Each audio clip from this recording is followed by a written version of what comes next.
ایک لڑکی یونیورسٹی سے آرٹس کی ڈگری حاصل کر لیتی ہے، لیکن اسے کہیں بھی نوکری نہیں مل پاتی۔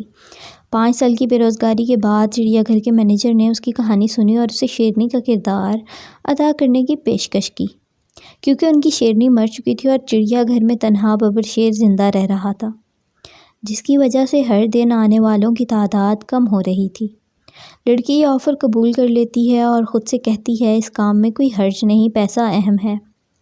لڑکی یہ جاب کرنا شروع کر لیتی ہے اور اس لڑکی کی جلد کو شیرنی کی کھال سے ڈھال دیا جاتا ہے اور اسے دن میں 8 گھنٹے پنجرے میں رہنا پڑتا ہے۔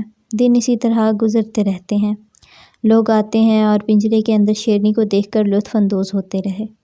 ایک دن گارڈ پنجرے کے گیٹ کو لاک کرنا بھول گیا اور اسے کھلا چھوڑ دیا۔ شیرنی جب یہ دیکھا تو شیر آہستہ آہستہ آہستہ لڑکی کی طرف بڑھنا شروع ہو جاتا ہے۔ لڑکی خوفزدہ ہو جاتی ہے اور اسے اپنی موت اپنی آنکھوں کے سامنے نظر آنا شروع ہو جاتی ہے۔ شیر اس کے پاس آتا ہے اور کہتا ہے گھبرانا نہیں، میں شبیر ہوں، میں نے اکنامکس میں ماسٹرز کی ڈگری حاصل کی ہے۔